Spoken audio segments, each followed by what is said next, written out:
होती है वाइगोत्स्की के केस में। क्वेश्चन नंबर 16 है, a teacher claims my responsibility is not to reduce the difficulty of learning tasks but to identify the level at which learners can succeed with appropriate mediation. Which interpretation most accurately reflects this statement? यानी एक teacher हैं जो कहती हैं कि मेरा कार्य सीखने को आसान बनाना नहीं है, बल्कि यह पहचानना है कि उचित मध्यस्थता यानी हेल्प के द्वारा, एक एप्रोप्रिएट हेल्प या गाइडेंस के द्वारा, गाइडेंस अगर दी जाए बच्चे को तो विद्यार्थी किस स्तर तक पहुंच सकता है, ये जानना है। सिर्फ आसान बनाना नहीं है सीखने को, आपका पोटेंशियल को बढ़ाना है। तो अच्छी बात है ये तो। वाइगोत्स्की मानेंगे इस बात को। Instruction should remain slightly below the learners present ability, current level से हल्का सा अप होना चाहिए, स्लाइटली अप, नॉट बिलो। जितना जानता है उससे वर्तमान क्षमता से कम रखोगे। अगर आप जितने सवाल सॉल्व कर लेते हो उससे भी आसान सवाल में दूंगी तो उसका फायदा नहीं होगा। हल्का सा डिफिकल्टी लेवल रहना चाहिए, अप +1 लेवल का डिफिकल्टी लेवल होना चाहिए। Effective teaching focuses on the learner's zone of proximal development where cognitive growth is supported. ये बात एकदम सही है। जो सीखने का संभावित क्षेत्र है उस स्तर पे लर्निंग होनी चाहिए, उस हिसाब से चैलेंजेस दिए जाने चाहिए। Teaching should always begin with direct explanation, नहीं चाहिए दिमाग में डायरेक्ट जवाब नहीं भर देने हैं, सीधा व्याख्यान की बात नहीं करेंगे वाइगोत्स्की कि बस लेक्चर दे दो, वो बच्चे को एक्टिव रखने की बात करेंगे, जवाब तक पहुंचने की बात करेंगे। फोर्थ ऑप्शन है cognitive development depends primarily on biological readiness. नहीं भाई, बायोलॉजिकल रेडीनेस अगेन जेनेटिक्स की बात करता है, इसकी बात वाइगोत्स्की नहीं करते। नहीं तो ये भी पियाजे की तरह स्टेजेस दे चुके होते कि 2 से 0 जन्म से 2 वर्ष तक इतना, फिर 2 से 7 तक इतना, 7 से 11 इतना, 11 एंड अबव इतना।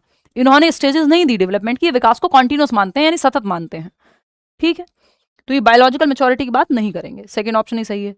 एक थोड़ा सा लेंदी सवाल है, क्वेश्चन नंबर 17 पढ़ेंगे एक बार और जवाब देंगे। मैं जल ग्रहण कर लेती हूं। Question number 17,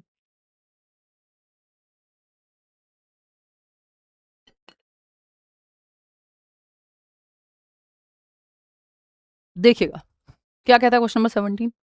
when will the super TET batch start? UP TET का रिजल्ट आ जाने दो एटलीस्ट, है ना, बहुत आप लोगों की डिमांड है। एक बार यूपी टेट का रिजल्ट आने दो, फिर कर देंगे शुरू।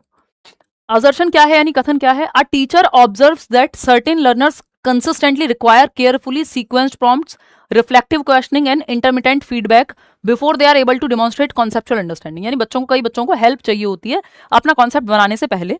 During classroom transactions interpreting such dependence as evidence of lower cognitive. लेकिन किसी को ये लगता है, अगर टीचर को ये लगने लगे कि अगर हेल्प चाहिए तो क्षमता की कमी है या मानसिक क्षमता खराब है, तो ये गलत है, ये निष्कर्ष गलत है। अगर बच्चा आपसे पूछ रहा है डाउट या बहुत सवाल पूछता है, इसका मतलब ये नहीं उसकी समझ में कमी है या IQ कम हो गया, ये गलत हो गया।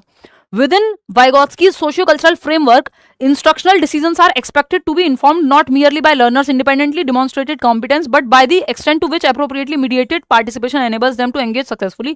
बच्चा मध्यस्थता के माध्यम से सीखता है, हेल्प मिलेगी तो सही हो जाएगा। कौन सा जवाब? फर्स्ट जवाब। Both assertion and reason are true। कैसे ट्रू है भाई? A teacher observes that certain understanding during classroom transaction, interpreting such dependence as evidence of lower cognitive competence may lead to an inaccurate pedagogical judgment। हाँ, ये बात सही है। Last वाली line मैंने भी नहीं पढ़ी कि भाई अगर आप इसको निम्न क्षमता या निम्न संज्ञानात्मक क्षमता मान रहे हैं तो ये प्रमाण मान लेना शिक्षण की दृष्टि से भ्रामक निष्कर्ष सिद्ध हो सकता है। ये बात सही है कि ये भ्रामक हो जाएगा अगर आप ऐसा मानते हैं। तो दोनों बातें सही है और रीजन भी सही दिया है, क्योंकि उससे बच्चा वहां नहीं पहुंच पाएगा जहां वो पहुंच सकता है। ठीक है, वो लास्ट की लाइन मैंने नहीं पढ़ी थी, टेस्ट कर रही थी मैं आपको, ऐसे ही कहते हैं टीचर्स। क्वेश्चन नंबर 18 देखिएगा, असर्शन और रीजन क्या कहता है, फटाफट से समझिएगा। ये कहता है children gradually internalise socially shared knowledge and use it independently. बच्चे सामाजिक रूप से साझा किए गए ज्ञान को धीरे धीरे आत्मसात करके स्वतंत्र रूप से उपयोग करने लगते हैं। भैया आपने रामायण देखी, महाभारत देखी, अपने आसपास लोगों से इंटरेक्ट करा, नानी दादी से कहानियां सुनी, चर्चाएं की घर पे टॉपिक्स पर, तो क्या होगा? आपने जो समाज में देखा, जो मूवीज आप देख रहे हैं, हर चीज का प्रभाव पड़ेगा। फिर आप अपनी एक समझ बनाते हैं ये सारे इंटरेक्शंस से। बिल्कुल सही बात है, इसमें गलत क्या है? एकदम सही बात है, ऐसा ही कह रहे हैं वाइगोत्स्की, समाज और संस्कृति का प्रभाव पड़ता है आपकी समझ पे। रीजन क्या है? According to Vygotsky every higher mental function first appears between people before becoming part of individual thinking.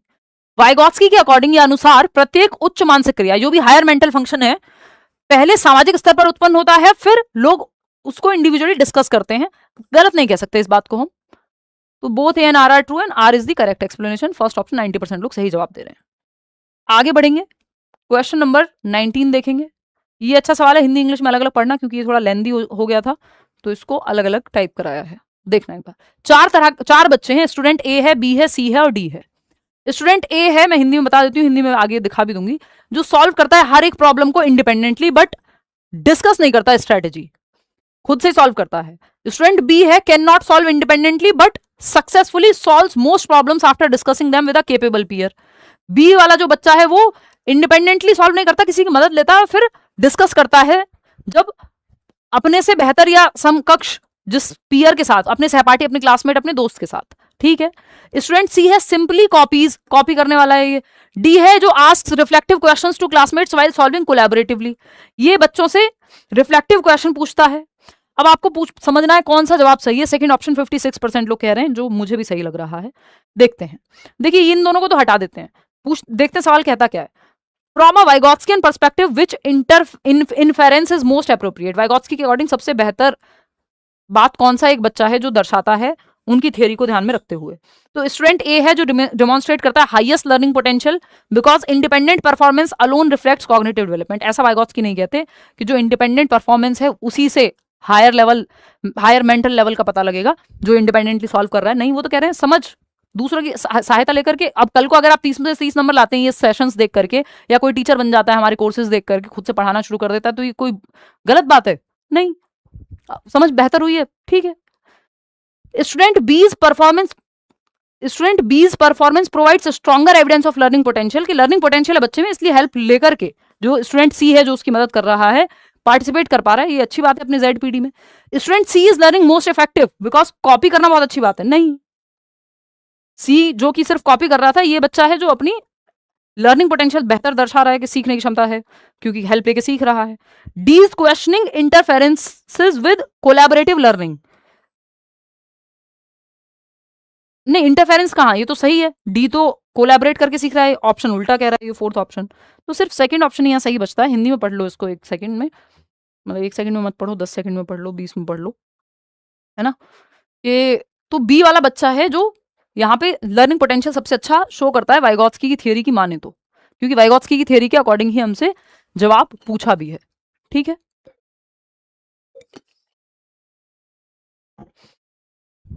बात सही है, सेकंड ऑप्शन 82% लोग बिल्कुल। चलिए आगे बढ़ जाएंगे। सी की तुलना में बी बेहतर है, क्योंकि सी तो सिर्फ कॉपी कर रहा था। क्वेश्चन नंबर 20 देखिएगा, 20वां सवाल, 10 सवाल और हैं इसके बाद। अ school introduces AI assisted learning software, artificial intelligence का एक सॉफ्टवेयर है जो स्कूल इंट्रोड्यूस करता है, बच्चों के सामने उपयोग करना शुरू करता है, स्कूल में AI आ जाता है। That analyzes learners' responses and provides progressively reduced hints as competence increases. जैसे जैसे इस सॉफ्टवेयर में बच्चा जिस जिस लेवल के क्वेश्चन सॉल्व करता जाएगा, उसको हिंट देना कम कर दिया जाएगा, क्योंकि वो खुद से कर पा रहा है, यानी स्कैफोल्डिंग धीरे धीरे कम हो जाएगी जब इंडिपेंडेंटली करने लगे बच्चा, जो हेल्प मिल रही है टीचर से। भाई आप कम पूछोगे ना सवाल, जब आपसे सवाल खुद से सॉल्व होने लगते हैं तो डाउट कम आएंगे उस समय, तो धीरे धीरे आप टीचर जो है वो आपकी हेल्प हटा लेता है और फिर आप फाइनली पेपर दे आते हैं जाकर के। भाई ये जो चर्चा हो रही है स्कैफोल्डिंग का ही उदाहरण है, बात तो सही है। Which statement best explains this instructional design from Vygotsky's perspective, Vygotsky के दृष्टिकोण से इस व्यवस्था की सर्वोत्तम व्याख्या कौन सी है। ये जो AI सॉफ्टवेयर है, जैसे आप कोई सॉफ्टवेयर में गेम भी खेल रहे हैं, तो वो जब आप अटकते हैं जिस लेवल पे, तो आपको हिंट देता है कई बार, फिर हिंट हटा ली जाएगी जैसे जैसे आप खुद से करने लगेंगे, यानी स्कैफोल्डिंग कम कर ली जाएगी, टेम्परेरी हेल्प कम कर ली जाएगी, जहां जैसे जैसे डिफिकल्टी लेवल बढ़ेगा और आपका समझने का स्तर सुधरता जाएगा। The software replaces the need for social interaction, ऐसा नहीं है।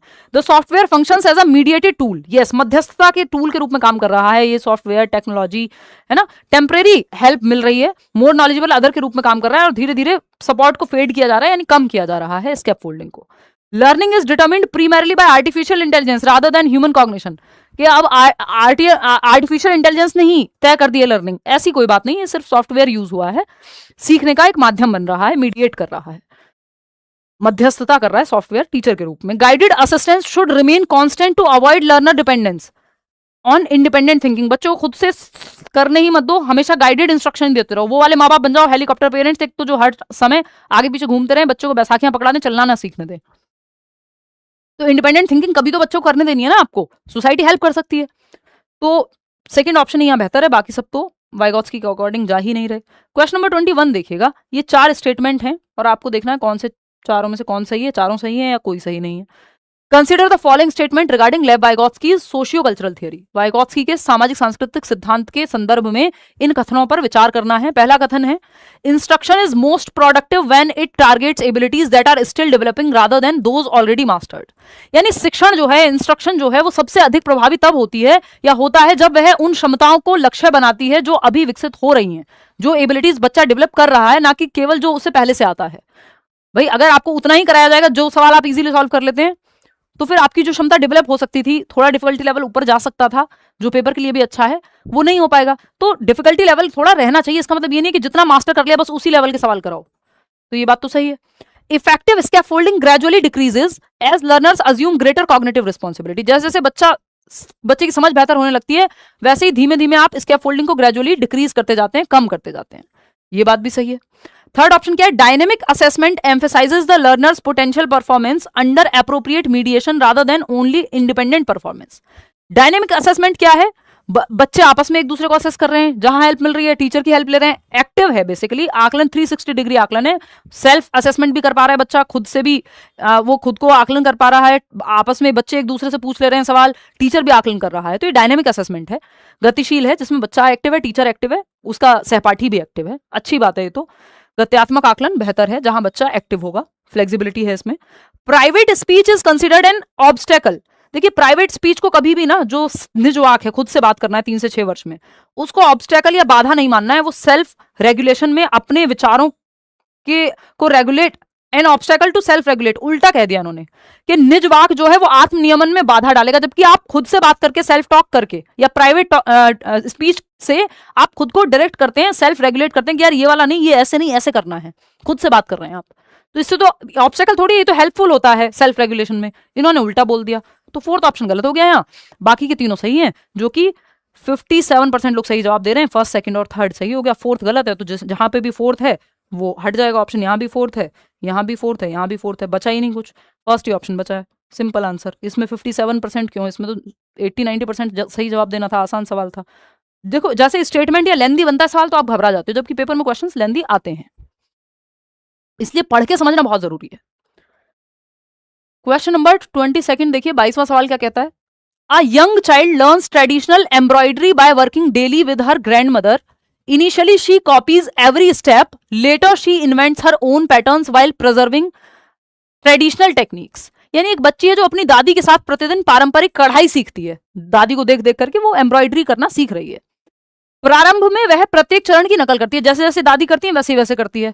फिर अपने एक्सपेरिमेंट करके अपना नया डिजाइन बनाने लगती है जब सीख जाती है तो। यानी डिफिकल्टी लेवल धीरे धीरे बढ़ रहा है। शुरुआत में स्कैफोल्डिंग, फिर हट जाएगी जैसे ही वो खुद करने लगेगी। बेस्ट इंटरप्रिटेशन क्या है वाइगोत्स्की के अकॉर्डिंग, कल्चर लिमिट कर रहा है क्रिएटिविटी को, नहीं बढ़ावा दे रहा है कल्चर। तो अगर उसने देखा ही नहीं होता दादी को एम्ब्रॉयडरी करते हुए, सीखती ही नहीं, जरूरी नहीं है कि सीखती, तो उसने तो हेल्प किया ना दादी को करते हुए देखने, या किसी ने अचार बनाना सीखा है अपनी नानी से या दादी से, तो वो हेल्पफुल है। कल्चर से सीखी है आपने वो चीज। Cultural tools become internalized and support higher thinking. Yes, जो कल्चर के टूल्स हैं, जो कल्चर में आपने देखा सांस्कृतिक उपकरण जो है वो आंतरिक बन जाते हैं, आप इंटरनलाइज कर लेते हैं, अपने अंदर भर लेते हैं उनको और अपनी एक समझ पैदा करते हैं। रट्टा लगाने की बात नहीं हुई, इंटरनलाइज करने का मतलब रट्टा लगाना नहीं है वाइगोत्स्की की थियरी में। थर्ड ऑप्शन क्या है, learning depends only on maturation. इसकी बात तो वाइगोत्स्की कर ही नहीं रहे, मैचुरेशन की पहली बात तो, और मैचुरेशन बायोलॉजिकल होती है। Intelligence develops independently of social interaction, नहीं भाई, इंटरडिपेंडेंस है, सामाजिक या अंतःक्रिया से बुद्धि का कोई लेना देना नहीं है, या स्वतंत्र है बुद्धि, नहीं, ना तो सामाजिक अंतःक्रिया से, ना सोसाइटी से, ना कल्चर से, ना लैंग्वेज से इंडिपेंडेंट नहीं है, इंटरडिपेंडेंट है, इंटर रिलेटेड है। तो सेकंड ऑप्शन ही यहाँ सही बचता है। कितने लोगों ने सही दिया जवाब? 83% लोग। चलिए बहुत बढ़िया, आगे बढ़ेंगे। क्वेश्चन नंबर 23 देखेंगे। तो ये सवाल आपने वाइगोत्स्की कर लिया, इसके आगे आपको कुछ और करने की जरूरत नहीं है, आपसे पेपर में क्वेश्चन बहुत इजीली सॉल्व हो जाएंगे। क्वेश्चन नंबर 23 देखिएगा और बताइएगा। अ टीचर, और सारे नए सवाल हैं, देखिए क्वेश्चन नंबर 23 है, a teacher observes that students can solve complex science problems after guided discussion but struggle when working independently. बच्चा जब खुद से सॉल्व करता है तो हो नहीं पाता, लेकिन जब टीचर साथ में है, गाइडेड डिस्कशन चल रहा है, जैसे आप में से बहुत लोग कहते हैं कि आपके साथ सॉल्व करते हैं तो हो जाते हैं, खुद से सॉल्व करते हैं तो नहीं हो पाते। उसका एक ही मतलब है कि आप खुद से प्रैक्टिस अभी कम हुई है, जब मैं पढ़ के बताती हूँ तो आप मतलब समझ जाते हैं, तो पढ़ के समझने में मैं आपकी हेल्प कर दे रही हूँ, इसलिए गाइडेड इंस्ट्रक्शन में तो हो जा रहा है जब आप मेरे साथ सॉल्व कर रहे हो, फिर वो धीरे धीरे खुद से भी होने लगेगा अगर आप इनफ टाइम देंगे, ठीक है ना। तो यहाँ पे वही बात कही गई है कि एक शिक्षक देखता है कि विद्यार्थी मार्गदर्शित चर्चा के बाद यानी गाइडेड लर्निंग में, गाइडेड डिस्कशन में, जहां उसके दोस्त या फिर टीचर गाइड कर रहे हैं उसको, वो मुश्किल कॉम्प्लेक्स प्रॉब्लम सॉल्व करने लगता है या कर लेता है, लेकिन अकेले कार्य करने में कठिनाई होती है। तो शिक्षक का दीर्घकालिक उद्देश्य स्वायत्त अधिगमकर्ता विकसित करना है। The teachers long term objective क्या है कि ऑटोनोमस लर्नर्स इंडिपेंडेंटली। तो यहाँ पे ऑब्जेक्टिव ये थोड़ी कि मेरे साथ ही सवाल सॉल्व करो, आप पेपर में खुद से सवाल सॉल्व करके आ पाओ। ऑब्जेक्टिव तो ये है, उद्देश्य तो ये है, लेकिन शुरुआत में आपको हेल्प लगेगी, फिर धीरे धीरे हेल्प कम हो जाएगी, आप खुद से करने लगोगे। विच स्ट्रेटजी इज मोस्ट अप्रोप्रिएट, बेहतरीन कौन सा स्ट्रेटजी है यहाँ पे? Continue providing complete explanation before every activity. देखिए इसका मतलब ये नहीं है कि हर एक गतिविधि से पहले पूरा समाधान ही बता दो, नहीं, आपको पहले मैं क्वेश्चन देती हूँ ना कि पढ़ लो, खुद से सॉल्व करो पहले, फिर हम चर्चा करते हैं। ग्रेजुअली विदड्रॉ, या कई लोग पॉज करके पढ़ सकते हैं। Gradually withdraw prompts while encouraging learners to justify and monitor their own thinking. ये बात सही है कि संकेतों को, जो हेल्प दी जा रही है, हिंट दिए जा रहे हैं, उनको धीरे धीरे कम करते जाएंगे। जैसे ही विद्यार्थियों को अपने तर्क और चिंतन का स्वयं मूल्यांकन करने हेतु प्रेरित करना, धीरे धीरे हेल्प कम कर दी जाती है और आप जल्दी जल्दी सवाल करने लगते हो, है ना। जब हम मॉक वगैरह लगाते हैं तो मैं एक टाइम पे आपको कहूंगी कि भाई इसको टेस्ट की तरह लेना है, फटाफट से सवाल खुद से पढ़ना है और खुद से सॉल्व करना है, कम समय दिया जाएगा, इतनी लंबी चर्चा नहीं करेंगे। तो हेल्प धीरे धीरे कम होती जाती है, विड्रॉ होते जाते हैं ये जो प्रॉम्प्ट्स हैं, हिंट हैं, क्योंकि आप खुद से वो काम करना सीख जाते हो independently. Replace collaborative work with daily drill exercise, drill practice रट्टाफिकेशन से दूर रहना है। Reduce the difficulty level of all future task, नहीं भाई, डिफिकल्टी लेवल थोड़ा सा रखना है, कठिनाई का स्तर जितना आता है बच्चे को उससे हल्का सा ऊपर, ठीक, नहीं तो डिफिकल्टी लेवल ही खत्म हो जाएगा तो बोर हो जाएगा बच्चा। Second option is the right answer. इसमें आप कुछ इंपॉर्टेंट चीजें हैं वाइगोत्स्की की थियरी के, एजुकेशनल इंप्लीकेशन कह लीजिए या शैक्षिक अनुप्रयोग कह लीजिए, कि क्लास में आप कैसे यूज करेंगे इस थियरी को। कोलैबोरेटिव प्रोजेक्ट, यानी बच्चे ग्रुप में सीख रहे हैं, ग्रुप में काम कर रहे हैं, समूह में जब एक्टिविटी करते हुए नजर आए तो हाँ वाइगोत्स्की की बात हो रही है, ये अच्छी बात है। पीयर ट्यूटरिंग यानी साथी शिक्षण, बच्चे एक दूसरे को सिखा रहे हैं। भाई हो सकता है आपका मैथ्स वीक है तो आपके दोस्त का मैथ्स मजबूत है, और आपकी इंग्लिश अच्छी है तो आप उसको इंग्लिश सिखा सकते हैं, वो आपसे मैथ्स सीख सकता है। या एक सवाल उससे सॉल्व हो रहा है तो आप उससे मदद ले रहे हैं, वो दूसरे में आपसे मदद ले रहा है, तो एक दूसरे को सिखा रहे हैं, साथी समूह शिक्षण है, पीयर ट्यूटरिंग है। कोऑपरेटिव लर्निंग, कोऑपरेटिव यानी सहायता मिल रही है। कोलैबोरेटिव में भी आप साथ में काम कर रहे होते हैं, कोऑपरेटिव में थोड़ी सहायता की मात्रा ज्यादा होती है, हेल्प थोड़ी और ज्यादा होती है कोऑपरेटिव में। बात दोनों ग्रुप में ही चल रही है, ग्रुप दोनों ही अच्छे हैं, दोनों में से जो भी ऑप्शन में आ जाए, एक ऐसे अलग से चूज करने को नहीं कहेगा, चाहे कोलैबोरेटिव आए चाहे कोऑपरेटिव आए। असिस्टिव लर्निंग यानी ग्रुप, या जो हम कह रहे हैं यहाँ पे गाइडेड इंस्ट्रक्शन या असिस्टेड लर्निंग, यानी हेल्प के साथ जो लर्निंग हो रही है, कि कोई आपको गाइड कर रहा है, टीचर के गाइडेंस में या अपने दोस्त के गाइडेंस में आप सीख रहे हैं, असिस्ट कर रहा है, या आप असिस्ट करके भी सीख सकते हैं किसी को, जैसे एक इंटर्न होता है। रेसिप्रोकल टीचिंग, ये अभी हम थोड़ी देर में करेंगे। पारस्परिक शिक्षण, इस बार एक सवाल आया भी था इस पे। पारस्परिक शिक्षण यानी टीचर बच्चे से, बच्चा टीचर से सीखता है, या दोनों, ये दो तरफा इंटरेक्शन है, एक तरफा नहीं है, ये कह सकते हो। इसमें आपका प्रिडिक्टिंग, क्वेश्चनिंग, क्लैरिफाइंग और समराइजिंग, PQCS, ये 4 स्टेप इन्वॉल्व होते हैं। ये अभी हम, एक क्वेश्चन आएगा जिसमें डिटेल में डिस्कस करेंगे, बस आपको आइडिया दे दिया है। आगे बढ़ेंगे, नेक्स्ट क्वेश्चन, क्वेश्चन नंबर है 24। देखिएगा 4 ग्रुप बने हुए हैं बच्चों के, आपको देखना है कौन सा ग्रुप बेहतर है। During a social science lesson a teacher notices group A shares ideas, questions each other and refines answers.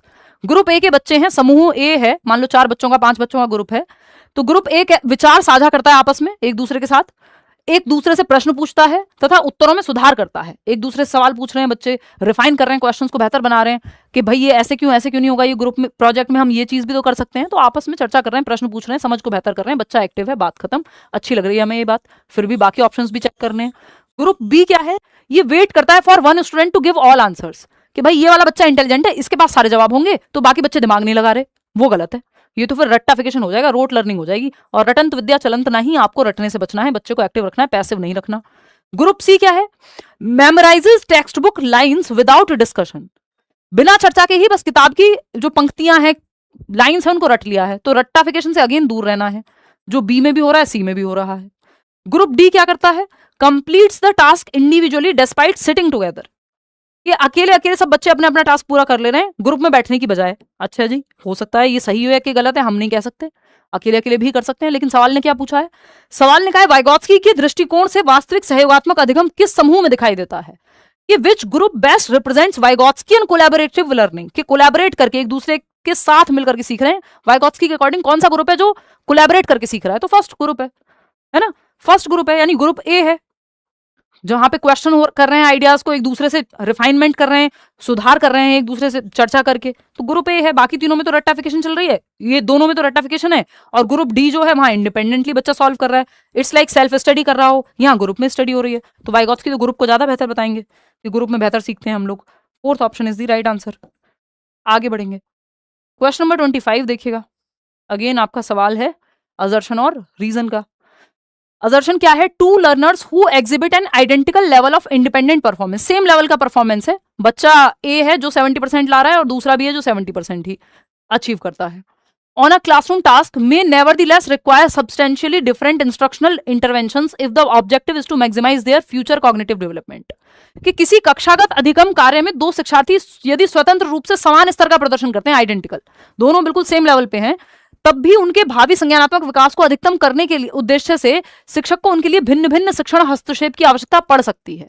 यानी कि टीचर को डिफरेंट इंस्ट्रक्शन प्लान करने पड़ सकते हैं, बेशक सेम नंबर ला रहे हो बच्चे, क्योंकि किसी बच्चे का इंटरेस्ट, किसी बच्चे का पोटेंशियल किसी क्षेत्र में हो सकता है सेम नंबर ला रहा हो, लेकिन ये साइंस में आपको दिख रहा है कि इसका इंटरेस्ट उस तरफ है, दूसरा बच्चा है जिसका एसएसटी में जो ज्यादा बेहतर कर सकता है। भाई सारे 90% लाने वाले बच्चे, सबको सिर्फ क्या कहते हैं, साइंस स्ट्रीम लेनी चाहिए 11th में, तो ये तो वैसी बात हो गई, गलत है।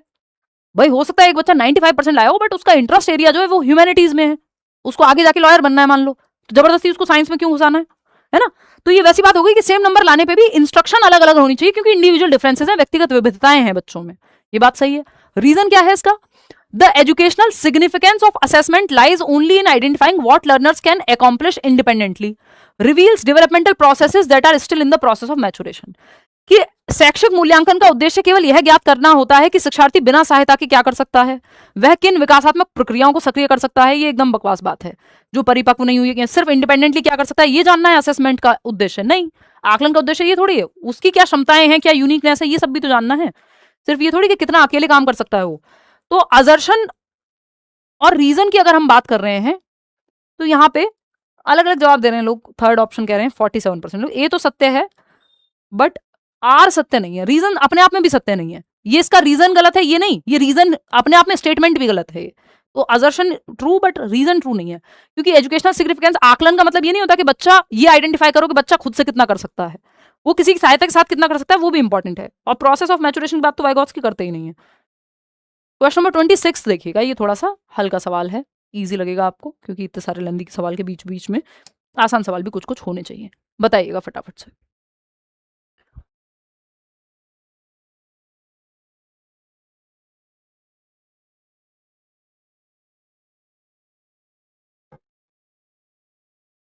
सेवेंटी 3% लोग फोर्थ ऑप्शन कह रहे हैं। चलिए देख लेते हैं।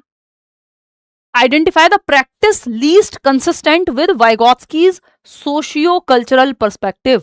निम्नलिखित में से कौन सा अभ्यास वाइगॉत्स्की के सामाजिक सांस्कृतिक दृष्टिकोण से सबसे कम मेल खाता है? यानी वाइगॉत्स्की की थियरी से सबसे कम रिलेटेड बात पहचाननी है आपको। रेसिप्रोकल टीचिंग, बिल्कुल वाइगॉत्स्की ने इसकी बात की है। गाइडेड पार्टिसिपेशन, बिल्कुल बात की है। पीयर मीडिएशन यानी सहपाठी मध्यस्थता, peer interaction, peer learning, peer tutoring, ये सब बात हुई है, अभी पढ़ा था हमने वो 4 पॉइंट्स में। Uniform instruction irrespective of learner readiness, बच्चा कितना तैयार है किस स्तर पे सीखने के लिए, उसको देखे बिना, प्रीवियस नॉलेज जाने बिना, बस सबको सेम तैयारी करा दो, सबको एक ही मेथड से पढ़ा दो। यूनिफॉर्म इंस्ट्रक्शन, यूनिफॉर्म कपड़ों में अच्छी लगती है, मेथड में अच्छी नहीं लगती, ध्यान रखिएगा, नेगेटिव टर्म है। यूनिफॉर्म इंस्ट्रक्शन नहीं होना चाहिए, या स्टैंडर्डाइज्ड इंस्ट्रक्शन भी नेगेटिव ही होता अगर यहाँ स्टैंडर्डाइज्ड भी लिखा होता है यूनिफॉर्म की जगह। समझ रहे हो बात को? सही क्या है? सही है डिफरेंशिएटेड इंस्ट्रक्शन अगर लिखा होता है, यानी अलग अलग बच्चों की डिफिकल्टी लेवल को देखते हुए अलग अलग तरीके से सबको सिखाना, वो बेहतर होता है, ये पॉजिटिव बात है। तो फोर्थ ही गलत है, जो गलत है वही सही है, क्योंकि यही लीस्ट रिलेटेड है वाइगॉत्स्की से। रेसिप्रोकल टीचिंग क्या है? ये परस्पर शिक्षण है, कि बच्चे और टीचर दोनों एक्टिव हैं सीखने की प्रक्रिया में। कि बच्चा, जब आप एक चैप्टर पढ़ा रहे हैं तो उसमें आगे क्या होगा इसको प्रिडिक्ट करना, बच्चे अनुमान लगा रहे हैं, अच्छा नेक्स्ट पैराग्राफ में क्या हो सकता है, यानी प्रोडिक्शन। PQCS बोलते हैं इसको। ये 4 स्टेप आते हैं, ये स्टेप भी पूछ लिए थे पिछली बार पेपर में। प्रिडिक्ट यानी अनुमान लगाना कि आगे चैप्टर में क्या आने वाला है। रेसिप्रोकल टीचिंग में ये 4 स्टेप्स हैं। परस्पर शिक्षण में टीचर और बच्चे दोनों एक्टिव हैं, दोनों एक दूसरे से सीख रहे हैं, ये कह सकते हैं हम, गलत नहीं होगी ये बात कहना। क्वेश्चन यानी ऐसा नहीं कि टीचर को अपने सब्जेक्ट की नॉलेज नहीं है यहाँ पे, बट एक्टिव हैं, दोनों सीख रहे हैं, इस प्रक्रिया में इन्वॉल्व हैं सीखने और सिखाने की, टीचिंग और लर्निंग प्रोसेस में। तो प्रिडिक्ट करना कि what do I think this text will be about, कि आपको ये चैप्टर में पिक्चर्स देख के क्या लग रहा है किस बारे में होगा, तो प्रिडिक्ट कर रहे हो। या एक पैसेज पढ़ लिया, दूसरा पैसेज पढ़ने वाले हो, कोई हिस्ट्री की किताब, कोई भी चैप्टर किसी भी किताब का हो सकता है, तो आप प्रिडिक्ट करते हो आगे क्या होगा। क्वेश्चन क्या है, अब बच्चे के दिमाग में अगर कुछ क्वेश्चन हैं जितना पढ़ लिया है उसके बारे में या जो पढ़ने वाले हैं, तो वो बच्चा क्वेश्चन पूछेगा, तो प्रिडिक्ट करना फिर क्वेश्चन करना, उस पर चर्चा होगी, टीचर क्लैरिफाई करेगा what is unclear and needs more explanation, clarify करेगा जहां कंफ्यूजन आ रही है या जो क्वेश्चन बच्चे ने पूछे हैं या हो सकता है टीचर को पूछने, तो दोनों एक्टिव हैं। समराइज करना अंत में कि जो भी हमने सीखा उस चैप्टर में उससे हमें क्या जानने को मिला, तो प्रिडिक्ट किया बच्चों ने, क्वेश्चन किया बच्चों ने, टीचर ने, दोनों कर सकते हैं। क्वेश्चन पूछा गया, बच्चे के क्वेश्चन है तो उनको क्लैरिफाई किया जाएगा, क्यू हो गया, और एस है आपका, लास्ट में समराइज किया जाएगा टीचर के द्वारा। तो यहां पर रीडिंग कॉम्प्रिहेंशन में ये बहुत यूज होता है, जब आप कोई चैप्टर पढ़ा रहे हो जो थियोरी वाला हो, वहां ही काफी यूज होता है। रेसिप्रोकल टीचिंग, परस्पर शिक्षण, ये 4 स्टेप इसमें शामिल होते हैं। 3 सवाल और हैं आपके। क्वेश्चन नंबर 27 है, teacher intentionally asks students to explain their reasoning to classmates before accepting the final answer. एक टीचर है जो जानबूझ करके ये पूछता है बच्चों से कि एक्सप्लेन करो रीजनिंग अपनी, कि जो जैसे आपने अपना तर्क सॉल्व करो कि कैसे आपने सॉल्व किया इस सवाल को, बताओ। कई बार होता है ना, आपको लगता है बच्चे ने कॉपी कर लिया शायद, तो या फिर आपका मन है कि बच्चा बताए, एक्सप्लेन करे कि उसने कैसे सॉल्व किया, ये कैसे लिखा या क्या सोचा उसने, या ये स्टेप के बाद ये कैसे आया, तो बच्चा एक्सप्लेन कर रहा है। टीचर ने अपनी जो बच्चे ने रीजनिंग लगाई थी, जो तर्क दिया था, तो एक शिक्षक अंतिम उत्तर स्वीकार करने से पहले विद्यार्थियों से अपने तर्क सहपाठियों को समझाने के लिए कहता है कि अपने आपस में समझाओ एक दूसरे को कि किसका क्या तर्क है, किसने कौन सा आंसर लिखा है, क्यों लिखा है वो। तो बच्चे को थिंकिंग प्रोसेस पे जोर पड़ेगा, सोचने पे जोर पड़ेगा। ये जो स्ट्रेटेजी है ये प्राइमरीली क्या प्रमोट कर रही है, बच्चे एक दूसरे से सीखेंगे, पीयर ट्यूटरिंग होगी, सहपाठी अधिगम जिसको कहते हैं, वाइगॉत्स्की की बात करेंगे। मेमोराइजेशन, रटने की बात हो रही नहीं भाई, यहां तो बच्चा एक्टिव है, thinking process. Social construction of knowledge, group में एक दूसरे के साथ सीख रहे हैं, ये सोशल कंस्ट्रक्शन ऑफ नॉलेज है, ज्ञान का सामाजिक निर्माण है। सोशली बच्चा कंस्ट्रक्ट कर रहा है ज्ञान को एक दूसरे के साथ चर्चा करके। ये जो छोटा सा ग्रुप है या 2 बच्चे आपस में सीख रहे हैं, क्या है वो, सामाजिक अधिगम ही तो है। जब तक आप अकेले हो तो इंडिविजुअल हो, लेकिन जैसे ही 2 या 2 से अधिक लोग इन्वॉल्व हो गए तो सोसाइटी या ग्रुप इन्वॉल्व हो गया, ये मान सकते हो आप। पेयर इन्वॉल्व हो गया। कॉम्पिटिटिव रैंकिंग, यहाँ ये थोड़ी चल रहा है कि कौन फर्स्ट आएगा कौन सेकंड आएगा, ये कॉम्पिटिशन की बात वाइगॉत्स्की और पियाजे नहीं करते हुए नजर आएंगे। एनीवे, इंडिपेंडेंट असेसमेंट ओनली, केवल स्वतंत्र मूल्यांकन नहीं भाई, ग्रुप में असेसमेंट हो रहा है, एक दूसरे का असेसमेंट कर रहे हैं, पीयर असेसमेंट भी कह सकते हो। बच्चे को एक दूसरे को एक्सप्लेन करना है कि कैसे किया कोई सवाल, तो बी ऑप्शन ही यहाँ बच्चा एक्टिव है, वही सही है। क्वेश्चन नंबर 28 देखिएगा, ये क्या कहता है, कंसिडर द फॉलोइंग, 4 स्टेटमेंट है, पढ़िए जरा चारों को और फिर आपको करेक्ट आंसर चूज करना है कि कौन सा सही है। पहला है, language mediates higher mental processes, भाषा उच्च मानसिक प्रक्रियाओं का माध्यम है। भाषा माध्यम बनती है कि आपको कोई टॉपिक समझना है, आप किताब में पढ़ेंगे, भाषा के माध्यम से ही तो समझ रहे हैं। मैं और आप चर्चा कर रहे हैं, भाषा के माध्यम से ही तो अपनी समझ को बेहतर कर रहे हैं। ये टॉपिक्स कैसे समझ पा रहे हो आप, भाषा के माध्यम से, भाषा मीडियम है। सेकेंड ऑप्शन क्या है, learning is influenced by culture, जो अधिगम है, जो आप सीखते हैं, वो सीखने की प्रक्रिया संस्कृति से प्रभावित होती है, जिस संस्कृति में आप होते हो। भाई आपको रामायण का एग्जाम्पल दूंगी, समझ में आ जाएगा, बाइबल का दूं तो शायद कम लोगों को समझ आए। तो जिस संस्कृति से आप आ रहे हैं, जो मेजर कल्चर है किसी जगह का, जो मेजर समाज है, उसी के एग्जांपल्स तो रियल लाइफ के आप रिलेट कर पाएंगे। नेक्स्ट क्या है, एमक्यू में इंक्लूड अ कैपेबल पीयर और टेक्नोलॉजिकल टूल। भाई मोर नॉलेजेबल अदर वो व्यक्ति हो सकता है जो आपसे ज्यादा जानता हो उस क्षेत्र में। एज इंपॉर्टेंट नहीं है, आपसे छोटा है कि बड़ा है, मुझसे कई लोग छोटे हैं यहाँ, अब तो चलो फिर भी 10 साल हो गए हैं, तो मेरे से छोटे लोग भी आने लगे हैं, पहले तो सभी बड़े थे जब पढ़ाना शुरू किया था आज से 10 साल पहले लेट्स लर्न पे, मतलब लेट्स लर्न बनाया था, ये तो तब कहूंगी। समीपस्थ विकास का क्षेत्र एक सक्षम सहपाठी अथवा तकनीकी उपकरण भी हो सकता है, एक टेक्नोलॉजिकल टूल भी हो सकता है कि आप किसी सॉफ्टवेयर मॉक टेस्ट दे रहे हैं, वहां से एक्सप्लेनेशन पढ़ लिया आपने मान लो। फोर्थ ऑप्शन है, scaffolding should remain permanent through out learning, ये गलत है। स्कैफोल्डिंग का मतलब ये टेम्परेरी हेल्प, अस्थायी मदद। अगर ये मैं आपके साथ पेपर में थोड़ी जा सकती हूँ, परमानेंट तो तब होगी कि आप हर जगह ले जाएं, फिर मचान स्थायी नहीं होती, अस्थायी होती है। जब तक आप खुद से सॉल्व करना नहीं सीख जाते, वहां आपको हेल्प दी जाती है जहां आप अटक रहे हैं। तो फर्स्ट सेकंड थर्ड सही है, जो कि सेकंड ऑप्शन में कितने लोग सही जवाब दे रहे हैं, 81% लोग, बहुत बढ़िया। इसका मतलब टॉपिक आप समझ चुके हैं, ठीक है। ध्यान रखेंगे, मोर नॉलेजेबल अदर कोई व्यक्ति या कोई टेक्नोलॉजी हो सकता है जो आपसे ज्यादा जानता है उस क्षेत्र में। आपका दोस्त हो सकता है मैथ्स में आपसे ज्यादा जानता हो, तो वो मैथ्स में आपका मोर नॉलेजेबल अदर बन गया। आप हो सकता है इंग्लिश में उससे ज्यादा जानते हो, तो आप इंग्लिश में उसके मोर नॉलेजेबल अदर बन जाएंगे। स्कैफोल्डिंग प्रोसेस है, एमक्यू कोई व्यक्ति या टेक्नोलॉजी हो सकता है। इस स्कैफोल्डिंग की प्रोसेस को प्रदान किया जाएगा मोर नॉलेजेबल अदर के द्वारा। कहाँ ये दी जाएगी? जोन ऑफ प्रॉक्सिमल डेवलपमेंट में, इस ZPD में ये हेल्प दी जाएगी, यानी स्कैफोल्डिंग दी जाएगी मोर नॉलेजेबल अदर के द्वारा आपके उस दायरे में जहां संभावना है कि आप सीख सकते हैं ZPD के अंदर। 3 साल का बच्चे के ZPD में नहीं है कि ये सवाल उसको समझा दिए जाएं, समझ रहे हो? उसके सीखने के दायरे में नहीं है। तो ZPD वो दायरा है जहां आप सीख सकते हैं। ZPD डिफरेंस है जो आप खुद से कर सकते हैं और जो किसी की सहायता से कर सकते हैं, उन दोनों के बीच के अंतर को।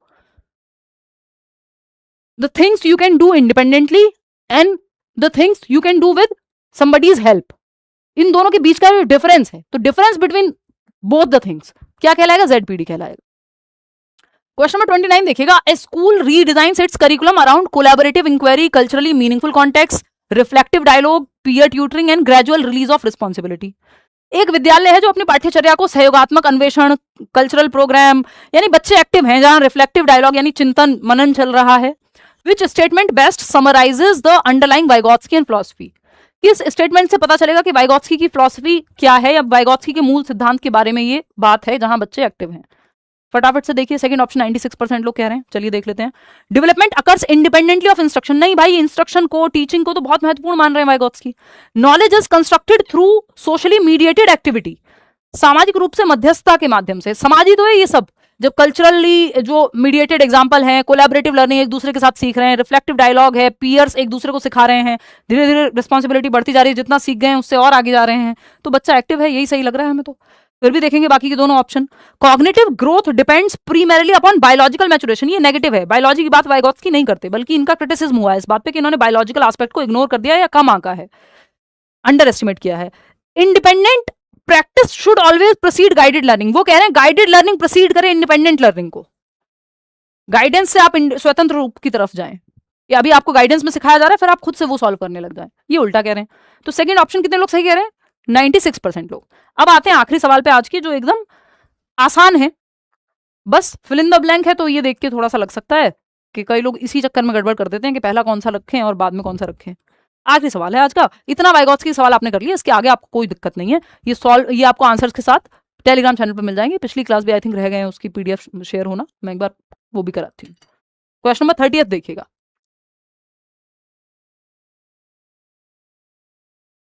मंडे को हम लोग 30 क्वेश्चंस किया तो सीरीज करेंगे, या हो सकता है हिंदी पेडागोजी के 50 सवाल करें। मैं एक आगे का 1 महीने हम क्या करने वाले हैं उस पर भी चर्चा कर लूंगी एक सेशन में, और 1 मंथ स्ट्रेटजी कई लोग पूछ रहे हैं बैच में भी, तो वो भी डिस्कस कर लेंगे। 1 महीने बचा हुआ है सीटेट के एग्जाम को, तो आप अब कैसे पढ़ाई करेंगे पेपर क्लियर हो जाए। ठीक, पोल कहाँ है भाई? पोल क्यों नहीं दिया? सो गए हमारे भाई साहब। देखिए क्वेश्चन नंबर 30, लेव वाइगोत्स्की's theory mainly focus on explaining the impact of dash on dash development। लेव वाइगोत्स्की का सिद्धांत मुख्यतः डैश के ऊपर डैश के विकास पर जो पड़ने वाले प्रभाव की व्याख्या करता है। किसके विकास की बात करता है? कॉग्निटिव डेवलपमेंट की। तो बायोलॉजिकल मैच्योरेशन के ऊपर, बायोलॉजिकल मैच्योरेशन की बात नहीं कर रहे हैं वाइगोत्स्की, और इमोशनल डेवलपमेंट की बात नहीं की उन्होंने, कॉग्निटिव की बात की है, संज्ञानात्मक की बात की है, संवेगात्मक की नहीं। एट्रीब्यूशन पैटर्न, आरोपण प्रतिरूप कि कैसे कौन से फैक्टर्स किस पे एट्रीब्यूटेड हैं, कौन किसके लिए जिम्मेदार है, ये सब बात नहीं की है ना उन्होंने मॉरल डेवलपमेंट की बात की। Cultural tools explaining the impact of, cultural tools क्या है? आप जो कल्चर में जिस भाषा का इस्तेमाल कर रहे हैं, जो त्योहार मना रहे हैं, जो गीत गाए जा रहे हैं, जो भी कल्चर में हो रहा है, उसमें सोशल एक्टिविटीज हो सकती हैं, तो सांस्कृतिक उपकरणों का संज्ञानात्मक विकास पे क्या प्रभाव पड़ता है, यानी आपके दिमाग के विकास पे क्या प्रभाव पड़ेगा कल्चरल टूल्स का, जिसमें लैंग्वेज भी है ना। Cognitive development, thinking, reasoning, problem solving, decision making, attention, memory, perception, ये सब कॉग्निटिव डेवलपमेंट के अंदर आता है, संज्ञानात्मक विकास के अंदर आता है, आपके दिमाग का विकास, दिमाग की क्षमताओं का विकास। तो कल्चरल टूल्स जिसमें लैंग्वेज है, सोसाइटी ग्रुप्स हैं, इन सब का कैसे सोसाइटी और कल्चर कैसे आपके और लैंग्वेज कैसे संज्ञानात्मक विकास को प्रभावित करता है, ये वाइगोत्स्की ने कहा है।